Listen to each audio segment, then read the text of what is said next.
Hey, this is Matt once again. Welcome back to another video. There's another paid request, this time for Walter. And for those interested in requesting pretty much any type of videos or topics or reactions, reviews, re-reviews, randomness, out of the blueness, whatever it may be, feel free to send it. Either directly to my PayPal or join my Patreon. Both links are down below in the info box. Now, this is for Spiral, the Book of Saw, which I didn't love it. I didn't hate it. I would say I more disliked it than liked it. I think really at the end of the day, it's disappointment. I went in with low expectations, but when I say disappointment, from when I first heard about it, very first heard about this film, it was a piece of news. I forget what website it was. It said Chris Rock is starring in a new detective serial killer horror film called Spiral. And I thought, wow, that could be interesting. Because I like Chris Rock. Of course, I liked him even more with the way he handled certain entanglements, slapping situation. But I've always liked Chris Rock. He's never made the best of movies. Head of State is okay at best. I like Dogma, but he wasn't the star of that film. But I always thought he was talented, and it was interesting to see him play a different role, a more serious role, especially in a genre piece like this. Apparently, he's a big Saw fan. But when I first heard Chris Rock would be in this film with Spiral, like I said, a detective horror story, I'm like, okay, this is kind of like a Seven, kind of like a, those films that were inspired by Seven back in the day. Neat. Like to see what happens, what he can pull off.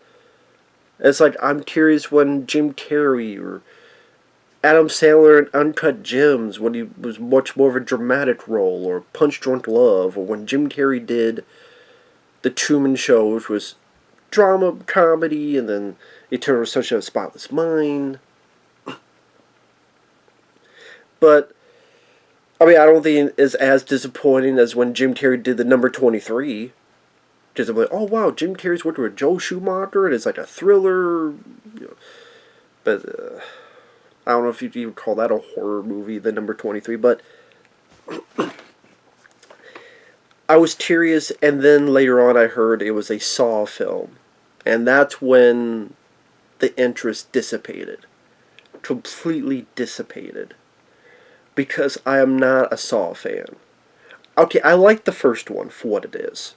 The first one, I thought James Wan did a good job with a budget of like $1 million, and what he was able to do with that low budget and the way he looks, and you get Terry Ellis from The Princess Bride, you got Danny Glover, you got interesting idea with the Jigsaw, Tobin Bell's voice, the performance. Would you like to play a game? The traps. That was different in that era. It felt refreshing in that era. And then Saw 2, maybe I could deal with. I like Donnie Wahlberg, but the traps can be fun, but even then, to me, I realized this is not like Friday the 13th for me. This is not like a Nightmare on Elm Street for me. This is not like even... What's another franchise? Even Child's Play. Which is like the first three, and I like the remake. I do. This is not something that I myself could see again and again and again, because those other films, they're still more of a fun experience.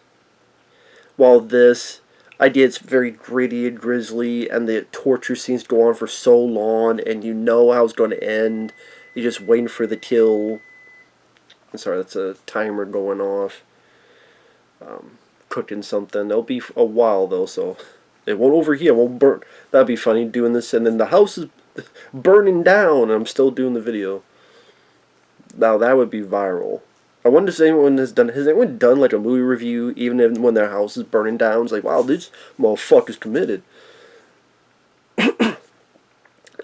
Saw 3, 4, 5, 7, 11, 15.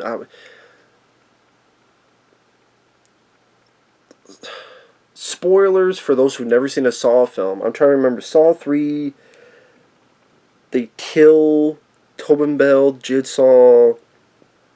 Saw 4, I think he had a police officer. Well, a lot of them have police officers. What I'm talking about. I think Saw 4 had a guy who was, the star was black, like this movie. That shows how they meld together. I can't remember anything other than that in Saw 4. Saw 5, or either Saw 5 or Saw 6, something to do with the insurance company. And that's the thing, I can't remember which was Saw 5, which was Saw 6. And then, whichever one was, the other one, I don't remember a damn thing about it. Saw 7, I just remember Terry Ellis came back, and it was a shitty ending. Jigsaw, I think it was like the plots that just was pulling things out of their ass. Oh, he had another apprentice.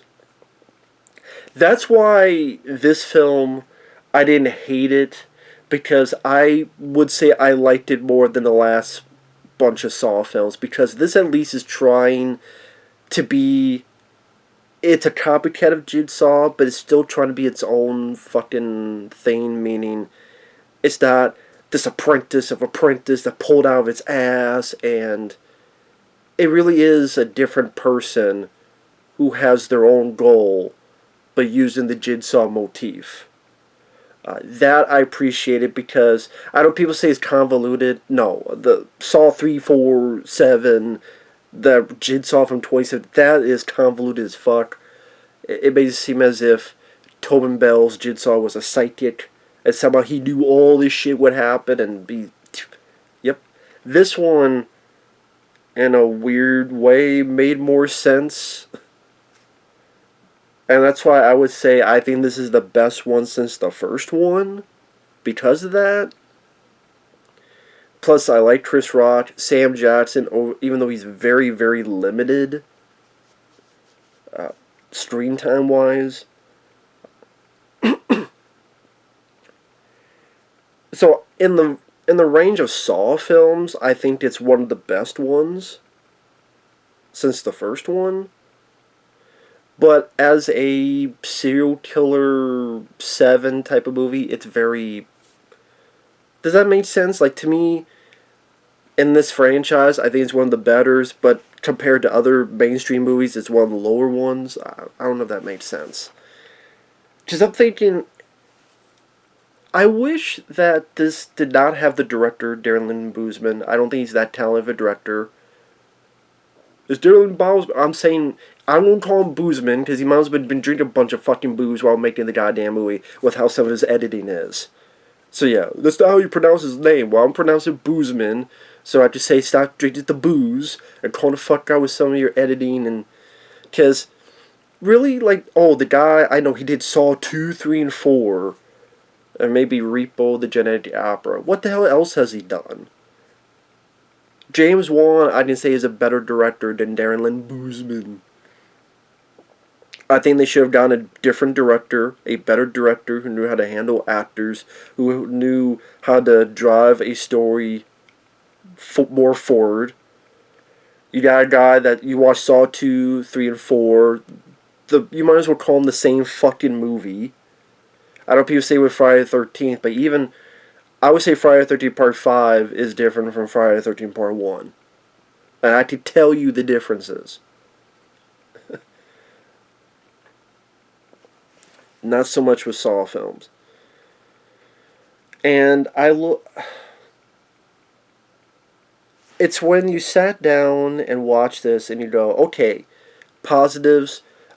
I know a lot of people don't like Chris Rock in it. I thought Chris Rock was commendable. He was the guy that was driving me forward. It wasn't the most polished performance, I'll give you that. It was not the most polished performance. But I think that's why you needed a better director to shine that performance a bit more. I mean, if you had forget it being a Saw film. Just say it was Spiral, it was about a serial killer. If he had like a John Carpenter, or if he was still with us, a Wes Craven, or even if a James Wan, something like that, who could help with that. Like James Wan worked with Kevin Bacon in Death Sentence. Or in the first two Conjuring films, and you look at Patrick Wilson, Vera Farmiga. With a certain bit of polish, but I still like Chris Rock. He plays a cop who 12 years ago he got a dirty cop off the streets, and apparently for 12 years straight the police department has hated him. His dad was a captain, he's not retired, and Sam Jackson's barely in the film. If you see the trailer, you've seen all of Sam Jackson. There's one scene with the two of them talking. They work well together. That's why the more of the movie should have been those two. It should have been those two working the case. If you really sat down and looked at this and said, wow, we're getting Sam Jackson, wait a minute. Change the script. Have it be Sam Jackson comes out of retirement because it's a big case and he doesn't want the department to be embarrassed. Chris Rock is like, no, I can handle it. And have it be a story about a father and son who are separated, and by this experience, Sam realizes that his son is a man of his own, and he can handle it, and he's a lot stronger than he gave him credit for. And Chris realizes Sam really does care for him, and by the end, their bond has grown stronger. But no, none of that's the case. Sam is in one scene, and then he's in a couple flashbacks that at the end. So, 10 minutes at most. Like, he's very limited. So Chris Rock, he's in like the most corrupt police station ever, and I'm sitting there going, right off the bat, okay, it's been 12 years since you got this dirty cop off the streets because he killed someone. For 12 years, why did you not go to a different precinct? For 12 years, no one else, no other cop, no other person did a fucking thing to stop or fix this. How about a transfer to any other fucking police precinct? I mean, if it was like 2 months or 10 months, maybe. But 12 fucking years and it's still going on? That's a bit weird to me. I don't know. That's just a bit fucking weird. But there's a reason for that when you get to the end of the film, but still. So, he gets with a new partner. I thought the new partner was pretty bland. I thought it was pretty forgettable. And that's why, again, if you had Chris Rock and Sam Jackson, or Chris Rock and, I don't know, an older actor like Kurt Russell. Can you imagine if this was not a serial killer? I want to be a serial killer. If this was not a Saw film, if this was like True Detective Season 1, it was two people who were looking at the serial killer. One, Chris Rock's over 50, he still seems like a young guy. And you have like Kurt fucking Russell. That'd be interesting. Or you Chris Rock and Sam Jackson. I don't know. That's the thing. When I'm watching this film, and yeah, it's a short film, it's 91 minutes long, 93 minutes long. When the gore happens, it's pretty decent gore. Especially the very opening of the film. It's a couple good gore gags. Chris Rock is trying his heart out, and I felt Chris Rock did this film. He was executive producer. Number one, he never got to be the lead in a Beverly Hills Cop type of movie. I do think that's part of it's like, wow, Chris Tucker did Rush Hour, Martin Lawrence did films like Blue Street, and even Bad Boys films. Eddie Murphy did Beverly Hills Cop. I never got to play a cop. I never got to be a lead. So this is my opportunity, as well as if he is a big Saw fan, then he got to be part of that as well. But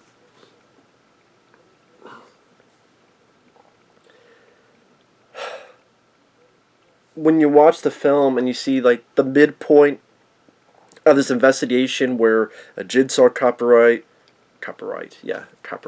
He's killing people because they took their copyright material, and he's up for free speech. I don't know. I don't know what I'm talking about. I know this is overdrawn, but I'm trying to get my thoughts settled into it. I apologize. The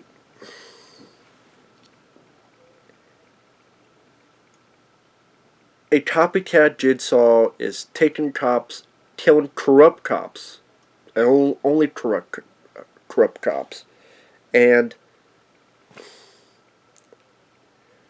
the investigation just seems to be in this circle.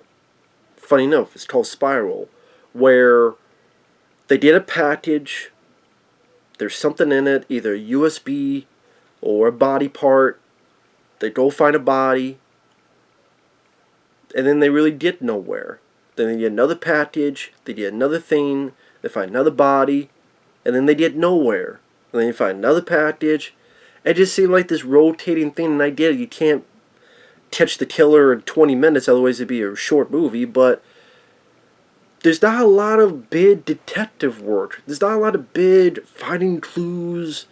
There's not a lot of big stuff of that. And if you don't have that, then you really gotta have either strong chemistry between your leads, if it's a partnership, or other attributes to really come into play. Like the movie Seven, Brad Pitt and Morgan Freeman work well together. And you do have this grim facade of the city and the raining and the just dourness of these crime scenes. Just how slow you go through the grotesque and conversations about evil and why is this person doing this. And that's not really the case in this movie at all.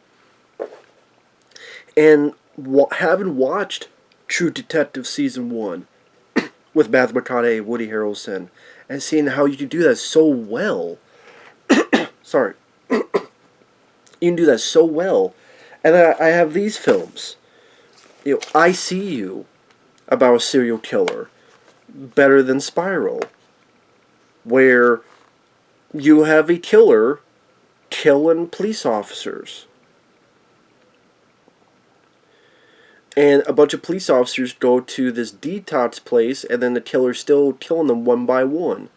This film, I wish it was as gory as this film, but it's a better, more interesting story, and a better cast, more satisfying ending. I See You, underrated film. Even Resurrection.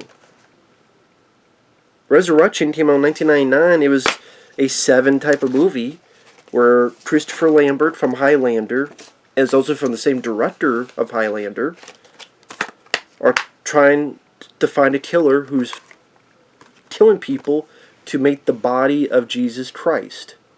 Just like this. And you have a really interesting story, premise, idea pulling this wagon along for the ride. That's not really the case here. And you kind of see a movie spinning its wheels going, when is it going to kick into another gear? Because, like the beginning of the film, I'm trying to, how do I do, I gotta go into spoilers now. Spoilers. You have this cop whose outfit, the outfit he was wearing, remember in Superman the movie, where Otis is, Ned Beatty, he's going in the subway tunnel, and the cops chase him. The cops like dressed with a certain hat, and then Lex Luthor fucking opened up the wall, and the guy died. This guy was like dressed up with that guy. It's like, is he following Otis? Otisburg? He's going to Otisburg? That's where you get like the best trap in the movie, which that's kind of interesting that they kind of pre-ejaculated their fucking premise, where the best trap was the first trap in the movie, and is the goriest one. It's the ton trap, where your ton's caught and he's hanging in front of a subway tunnel, and either you step off a ladder and your ton rips off, but you can maybe live, or you get hit by a subway. So he doesn't do it, and let you know he's going to die. You just wait for it to happen, just waiting for it to happen. Steps off, ton rips off, but then boom, splat, like a meat pie. Raspberry pie right onto the fucking front of the subway. Graphic. And then you cut to Chris Rock, and he's doing like a bit, like a Forrest Gump speech about kind of making fun of woke.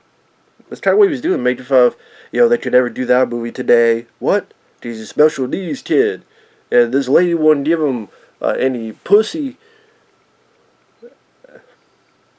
And then what she does is he gave him AIDS. And you don't give that guy AIDS? He didn't get AIDS. Oh yeah? You seen Forrest Gump 2? Was there a Gump 2? I mean, some people groaned at it. I did kind of laugh at it. I will admit, I did kind of laugh. Maybe I was an easy sucker for it.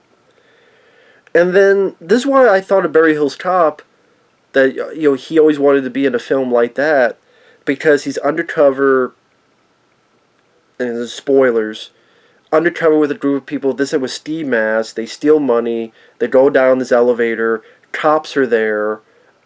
And then they look at Chris Rock and go, Zeke? That's his name, Zeke? Kind of like the Beverly Hills Cop, where he's undercover, the cops grab him, and then a cop comes like, Foley?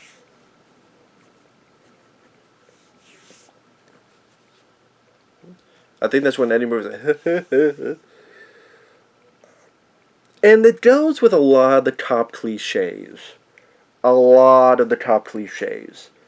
The new rookie partner, the captain, this time a female captain, who's yelling, and you always work alone, and you need a new partner, and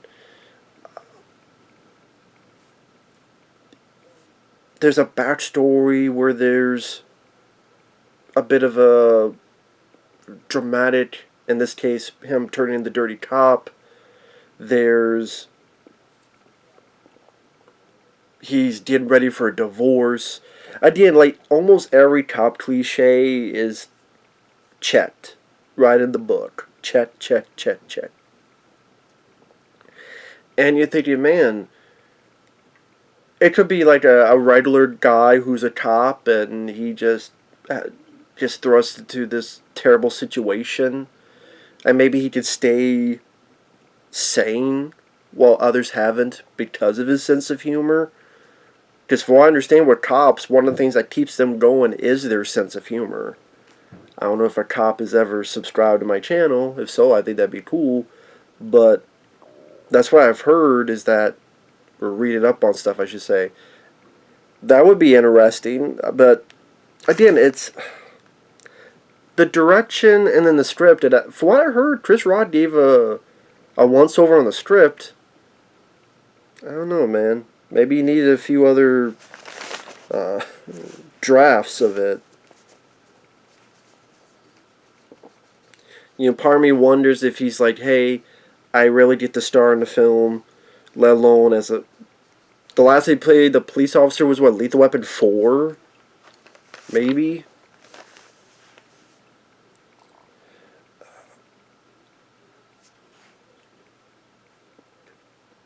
And there are times that Chris Rock still made me smirk. Like when he's talking with the new guy. It's like, nothing happier than a wife with a new detective. Or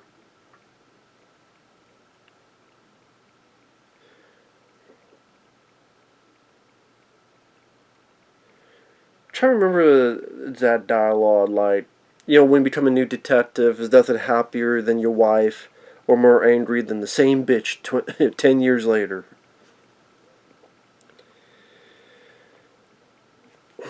And again, it's like they don't really do a lot of detective work. It's kind of just they're yelling in the police station, or they get a package, it's a ton in it. Well, actually, they get a USB, there's a spiral, this is where we need to go, then there's another package, they find a ton, there's a badge number. Oh, it's like there's a scene where Chris Rock is telling the captain, hey, I knew this guy, the first victim, I really was friends with him, let me help with this case. Then he's telling all the other police officers, and the other police officers are just on the phone, or just, some big fat cop, with the fucking cup of coffee, and then the female captain has to be like, what are you guys doing? I'm sitting there, this is like getting cartoonish in 2021. Maybe, in the 80s, it could be fun, you could deal with it, because it was a different time, and it works in that era.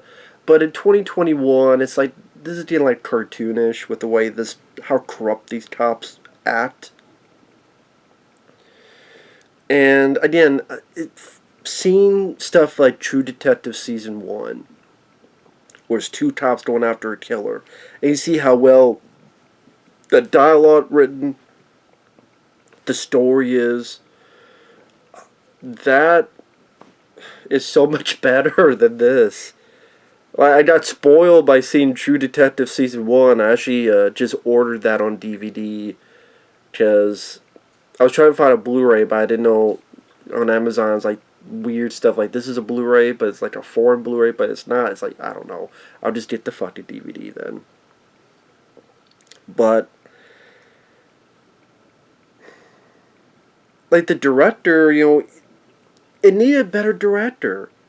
A lot of things he puts like a lot of his Saw films, a lot of flashbacks, a lot of exposition, like the flashbacks scattered throughout of what happened with the dirty cop back in the day, and that's very important to the story. Or the second death scene is getting ready to start, it cuts away, then they find the body, then it cuts back to what happened during that. Sam Jackson went to somewhere, he disappears for like a good chunk of the movie, aside from like one or two flashbacks, which I thought was funny because it was like 12 years before, for 12 years ago, when his dad was captain, and Chris Rock has like this big goatee, and Sam has like this big mustache. I guess I laughed unintentionally because it's like, was this 12 years ago? Or was this the 1970s? Like the way it looked like is Chris Rock trying to do a little bit, not quite a Serpico, and Sam with a big mustache. Or what are you, Tom Selleck, Blue Bloods? Just that's not the 70s, but I don't know. See, I'm going in a circle like the movie's going in a circle. The second trap I didn't mind, where a guy's fingers are slowly pulled off. I was like, eee. I did like that one. But if you're a big Saw fan, let's say if you're a big Saw fan, I don't know if there'd be enough gruesomeness for you.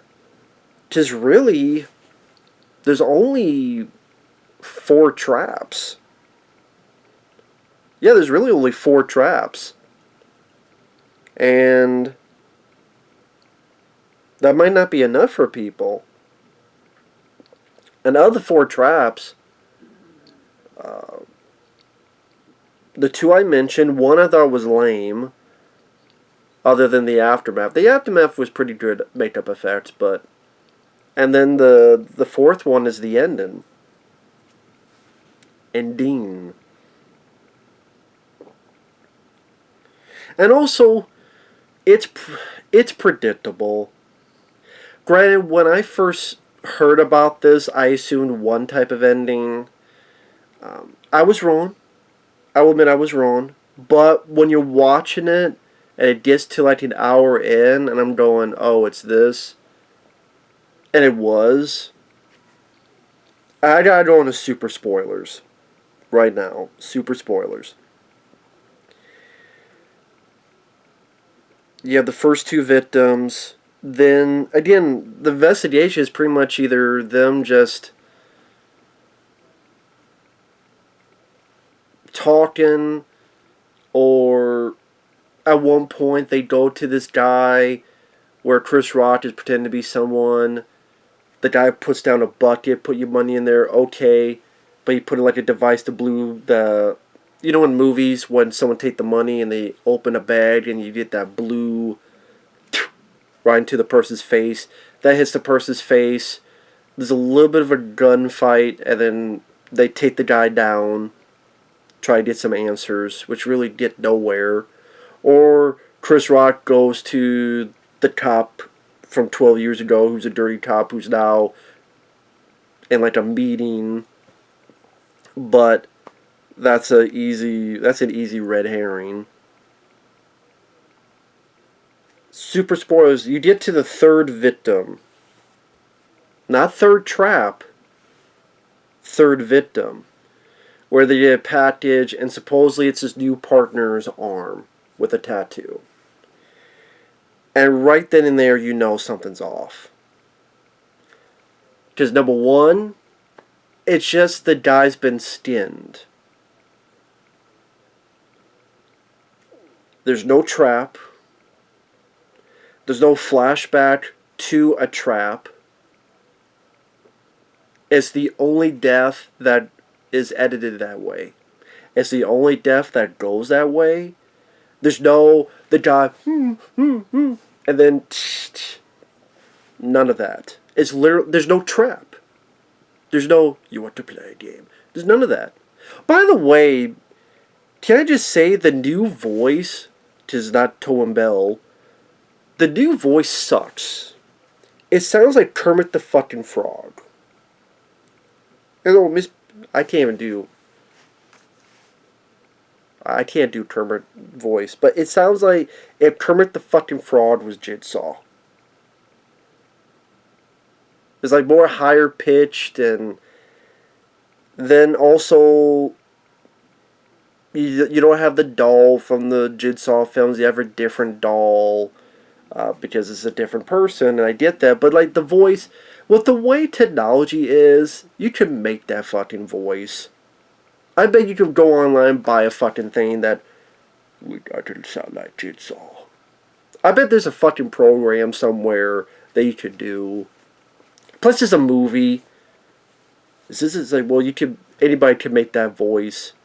With the way technology is, just use the same voice, because this voice sounded stupid. Again, if Kermit the Frog is doing a fucking trap on Miss Piggy.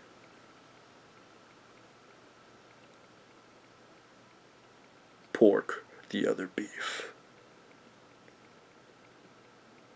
We have the meats. But again, you know there's something off with this other death. It's just up close of someone being skinned. Gory, again, I got some nice gore. But I'm like, okay, wait a minute. You never see the person's face. They're skinned, so you can hide their identity. There's no trap. It just, boom, they're killed. I'm like, why would this person who's supposed to be killing cops, corrupt cops, kill this person who's a rookie, who has no trap? This means there's something different and there's something off with this. And that's an hour in. There's 30 minutes left. I'm like, that's the killer. And yeah, the new partner was the killer. And there are editing techniques that are laughable. Like Chris Rock sees this, And it cuts for a split second where Chris Rock going, ah! Like, this is what his internal moment is. But then it's there for like 3 seconds, and then Rock's still looking down. Or there's another bit where Chris Rock goes to a car and he just screams, ah! That comes off as unintentionally laughable. And again, I think this director fucking sucks. Maybe you're diehard fans of Saw 2, 3, and 4. But you're in the big game now, dude. You're working with Chris Rock and Samuel Jackson. You probably got the biggest budget you've had in your career because of this more mainstream appeal. And you fucked up because the film didn't do anything. And that kind of sucks because with Chris Rock and the idea of someone killing corrupt cops in this fashion could be interesting to the point I would almost want to see a sequel to see if someone could do it better. Like The Purge. I wasn't a fan of The Purge, but the second film, The Purge Anarchy, I really enjoyed. Could this be another instance where you get someone for a sequel who knows what the fuck he's doing directing? A James Wan or that type. Chris Rock comes back and you do more energy. Can you imagine? Because this movie here had detectives in it. Can you imagine if Chris Rock and such were in a movie that had this amount of energy and creativity, even with this base of a story? I think that could be cool. But no, you don't get that. Then you get, and that's not even a trap, so I can't even call that a trap. The third trap is the female captain. She's tied in the police basement, which I don't know how the fuck, with all these cops, no one notices in the goddamn police basement something going on, but oh well. She pretty much hot wax hit her face while she's covered up. So it's like pouring on her. The aftermath of it taking off and you see the burnt face underneath was a good makeup. But I don't know, the trap didn't do much for me.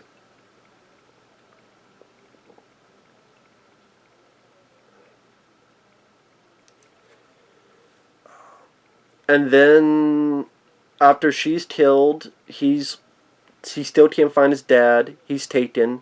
That whole thing in the trailer where he's handcuffed, he's got the saw. He just tries for a little bit. He looks around, he just finds like a pin or something and just unlocks the handcuffs. If you thought that was going to be a big deal or suspenseful, it's not. I mean, wow, that seems like something that could have been a lot more milked for suspense. And this is one of those movies, if you saw the trailer, you saw the whole movie. And even then, there's stuff missing. I remember there's a poster that looked cool where Chris Rock was like in the middle of a street. A creepy looking, soft lighting street that was empty. And Chris Rock is walking down it. I'm like, that's a really cool atmospheric shot. It's nowhere in the fucking movie. I mean, wow. Again, you can find that if you type spiral poster. There's one where Chris Rock is like in the middle of a street looking, I think this way. It's from a bit far away, and like the whole street looked like something from Silent Hill. That's not in the movie. I'm like, wow, that maybe some scope and atmosphere? No, we don't have that. Again, shitty director. That's what we have. He gets captured, he gets out, the guy who's the dirty cop is tied up. I like this idea where the glass would hit this thing and shoot out and just hit this guy in the back. Finally, Chris Rock figures out what to do, tries to help him, but then it doesn't matter because he's fucking dead by the time he helps him. So it follows the formula of the Saw films, even though it's trying to be different, and that was the mistake for me, is that I wish this wasn't a Saw film. I mean, this film was about a guy killing cops. It should be its own thing. I would honestly say it being linked to Saw is its biggest detriment. I really do. I think being linked to the Saw franchise is its biggest detriment. It should have just been its own movie, its own film, like Resurrection, Seven, ICU, or even the Batman with the Zodiac Killer. Even that, I got more out of than this. Despite people being pissed that I like the Batman, I even had people unsubscribe to me because I like the Batman. Oh well, I still like the Batman. It was better than this. And, Chris Rock gets all this glass on him and he barely feels it. I mean, he takes one glass out, but, like, you got pieces of glass in your face, dude.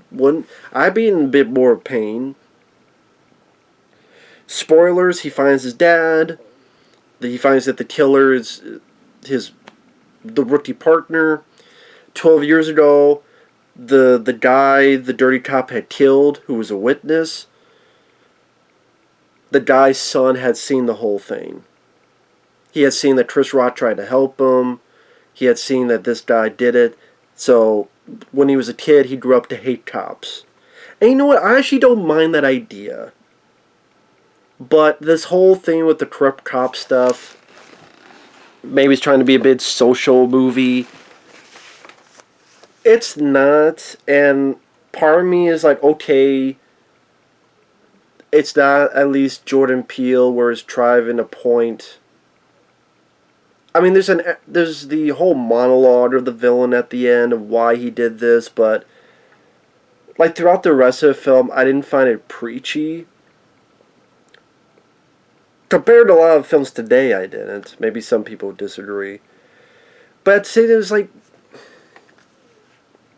a lot of potatoes is not a lot of meat. It just...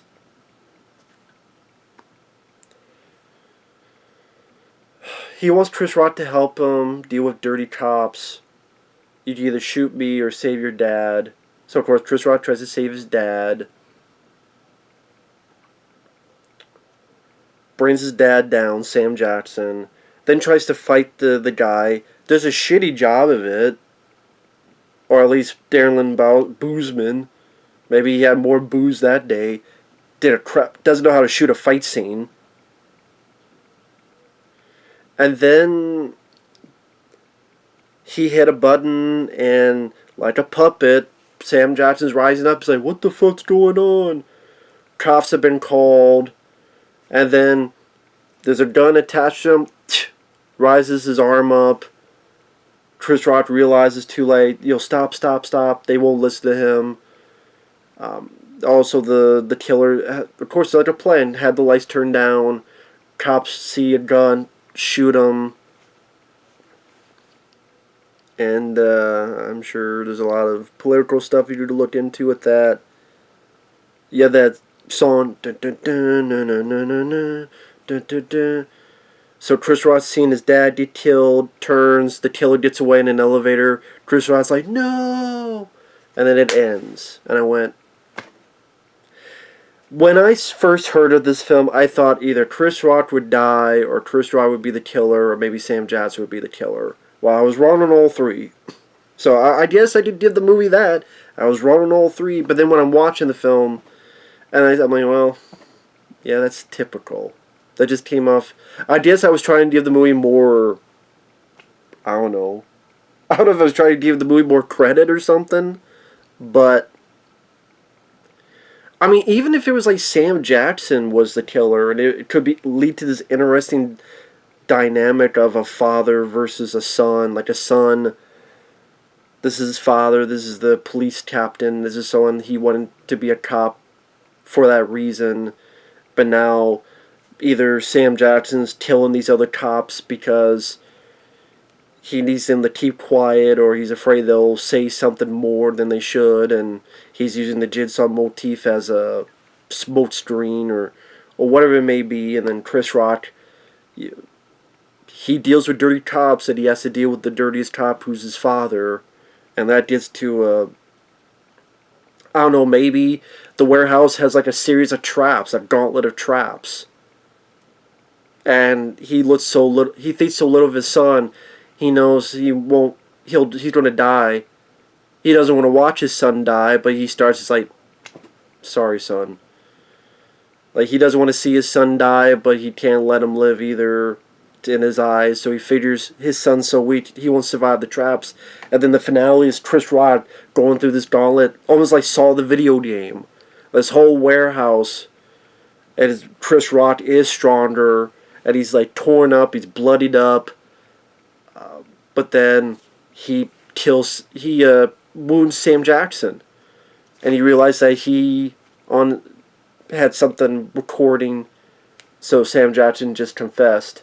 And like, that scene, you see cops come, they believe the police captain, Chris Rock, even if it's a tape recorder, plays it, then the guns slowly go on Sam Jackson. Like, I would have liked that ending more. That would have been a cool ending. Sam Jackson is he's not just a new Jigsaw, he's the collector. But that's the thing, I like the collection a lot more than the Saw films. I liked it a lot more. And I'm glad they're not doing a third collection. They were filming it, and then I guess funding ran out. Good. Because the collection was a good ending. Don't fuck it up. So I'm sorry they don't have a job, but I don't want a shitty third collector to ruin the first two. So there you go. Cool. I'm glad. Just leave it alone. Let it go. I think that'd be cool. Like, there's a gauntlet of traps.